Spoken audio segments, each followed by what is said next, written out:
So the next topic which we are going to start is absorption costing. अब आपका जो ये topic है it is very much link to the marginal costing concept, that is why we are doing it afterwards. अब marginal costing में हमने क्या किया था कि वो एक ऐसी कॉस्ट क्राइटेरिया है जिसमें हम सिर्फ और सिर्फ वेरिएबल कॉस्टिंग ही देखते हैं. मतलब उसको बोला भी जाता है कि that it is total of all the variable cost, और उसको वेरिएबल कॉस्ट टेक्निक बोलते हैं. अब यहाँ पर मार्जिनल कॉस्टिंग में हम फिक्स्ड कॉस्ट को बिल्कुल एंड पे ही चार्ज करते हैं अपने प्रॉफिट्स में. उसका रीज़न ये है कि वो मानते हैं कि जो मेनली आपके वेरिएबल कॉस्ट हैं वो आपके प्रोडक्शन का मेन पार्ट होते हैं, जो फिक्स्ड कॉस्ट है वो आपके प्रोडक्ट का पार्ट नहीं होते इतना, इसी वजह से उनको एंड में सब्ट्रैक्ट किया जाता है. अब एब्जॉर्प्शन कॉस्टिंग एक ऐसी टेक्निक है जो बिल्कुल रिवर्स है मार्जिनल कॉस्टिंग से. रिवर्स भी नहीं, just a change of one single point. इसको बोला जाता है कि ये क्या है, ये एक टोटल कॉस्ट टेक्निक है. ना टोटल कॉस्ट टेक्निक का मतलब क्या हुआ कि इस पर्टिकुलर कॉस्टिंग में हम चाहे वो कोई भी कॉस्ट आपकी फिक्स्ड है चाहे वेरिएबल है उसको एक जैसा ही ट्रीट करेंगे. मीन्स हमने फिक्स्ड कॉस्ट को भी उसी जगह रिकॉर्ड करना है जहाँ पर आपने वेरिएबल कॉस्ट को रिकॉर्ड करना है. अब इसको समझे कैसे, क्योंकि उन्होंने लिखा है both fixed and variable cost आपके प्रोडक्ट कॉस्ट है, तो इसको कैसे इनकर किया जाता है.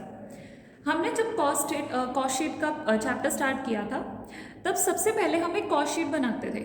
अब कॉस्ट शीट का जो नॉर्मली पैटर्न है वही आपकी एब्जॉर्प्शन कॉस्टिंग होता है, क्योंकि हम उसमें क्या करते थे कि जो आपका मटेरियल है चाहे वो वेरिएबल है चाहे वो फिक्स्ड है हम उसको चार्ज कर देते थे. वो usually don't look into it कि क्या वो वेरिएबल है या नहीं है.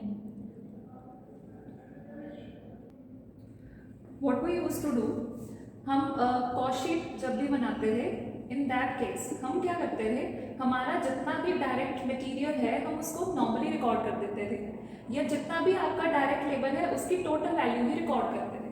हम कभी भी उसका नेचर देखते थे कि क्या वो वेरिएबल है या फिक्स्ड है.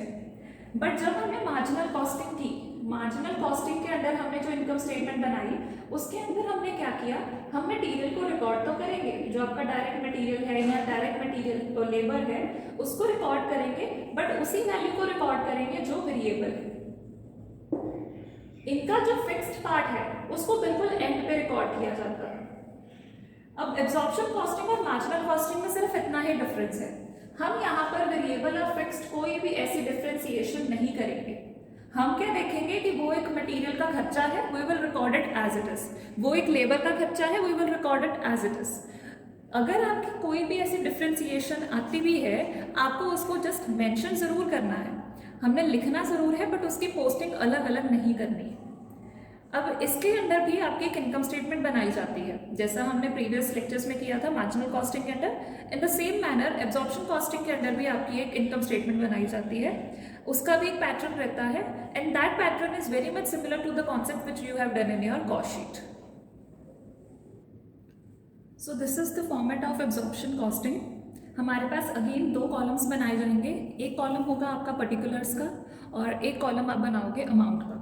If you want to draw one extra column, अगर आप इनर साइड पे कोई एक्स्ट्रा वर्किंग करना चाहते हो देन यू कैन ड्रॉ. अब सबसे पहले हम इसमें भी अपनी सेल्स रिकॉर्ड करेंगे. सेल्स अगेन जैसे भी जिस भी फॉर्मेट में आपको दी है यू कैन कैलकुलेट. अब अगेन आपको यहाँ पर एक बार सेल्स की अमाउंट रिकॉर्ड करके you need to forget that vector. हम उसको बाद में यूज़ करेंगे जब हमें उसके थ्रू प्रॉफिट निकालना है. अब यहाँ पर आपका जो सेकेंड दिया हुआ है वो दिया है कि product cost.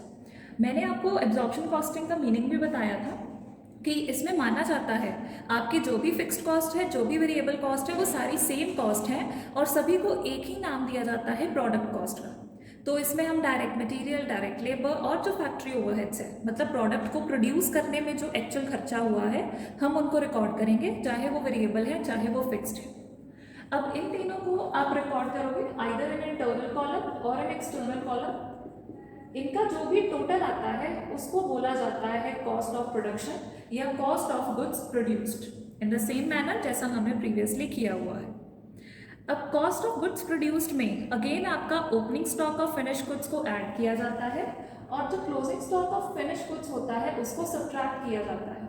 It is written add opening stock and less closing stock. So we will be doing that adjustment.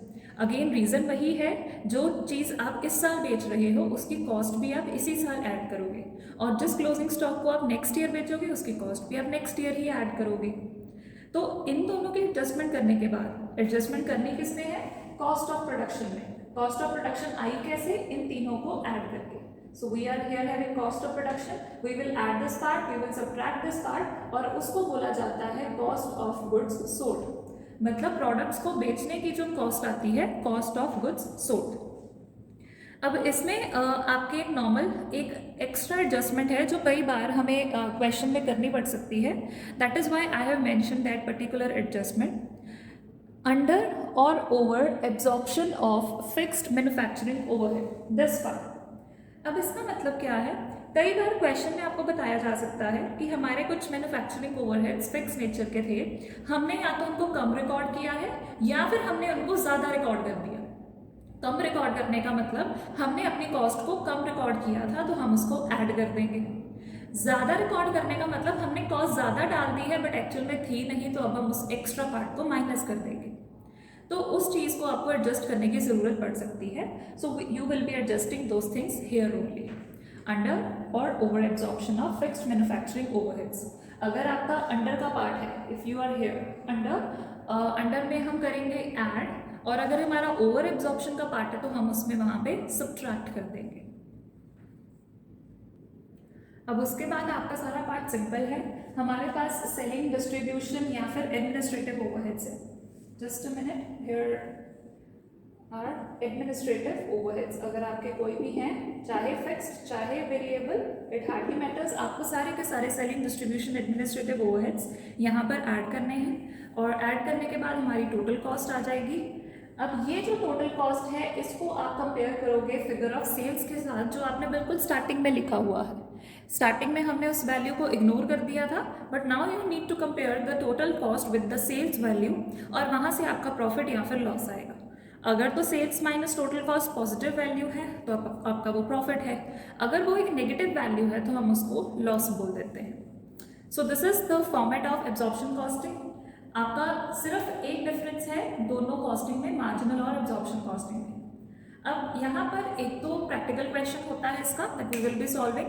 अब कई बार एक थ्योरेटिकल क्वेश्चन पूछा जाता है कि what do you mean by absorption and marginal costing, differentiate the two terms.